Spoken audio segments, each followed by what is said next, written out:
अमरावती जिल्ह्याला वरदान असलेल्या नळदमयंती सागर प्रकल्पाच्या पाणलोट क्षेत्रात गुरुवारी सकाळपासून झालेल्या मुसळधार पावसामुळे गुरुवारी दुपारी 1 वाजता धरणाच्या एका दरवाज्यातून पाटबंधारे विभागाच्या वतीने विसर्ग सुरू करण्यात आला होता। धरणाचे गेट उघडण्याची वर्धा नदीच्या शेजारी असलेल्या गावांना प्रशासनाच्या वतीने खबरदारीचा उपाय नागरिकांना सूचना देण्यात आल्या होत्या। गुरुवारी रात्री 11 वाजता अप्पर वर्धा जलाशय पूर्ण क्षमतेने भरताच गेट क्रमांक 1 व 2 उघडून 35 सेंटीमीटर 161 दशलक्ष घनमीटर प्रति सेकंद विसर्ग सुरू करण्यात आला। शुक्रवारी रात्री 1 वाजता जलाशयाचे 7 दरवाजे 35 सेंटीमीटर उघडण्यात आले असून 394 दशलक्ष घनमीटर प्रति सेकंद विसर्ग नदीपात्रात सोडण्यात आला।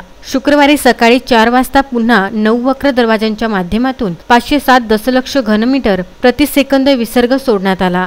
शुक्रवारी सकाळी 7 वाजताच्या दरम्यान अप्पर वर्धा धरणाच्या 13 दरवाजांपैकी 11 दरवाजातून 620 दशलक्ष घनमीटर प्रति सेकंद विसर्ग नदीपात्रात सोडण्यात आल्याने मोर्शी ते आष्टीकडे जाणारा मार्ग सुरक्षा त्या दृष्टीने बंद करण्यात आला आहे। हल्ली अप्पर वर्धा धरणात जलाशयाची उच्चतम पातळी 342.20 एवढे असून धरणात पाण्याची टक्केवारी 95.16 एवढी आहे। धरणात येणाऱ्या नद्या दुतर्फा भरून वाहत असल्यामुळे धरणात येणाऱ्या पाण्याचा एवा 1100 दशलक्ष घनमीटर प्रति सेकंद एवढा सुरू आहे। अप्पर वर्धा धरण पूर्ण क्षमतेने भरल्याने अमरावती शहरासह बडनेरा मोर्शी येथील पिण्याच्या पाण्याची सोय झाली आहे।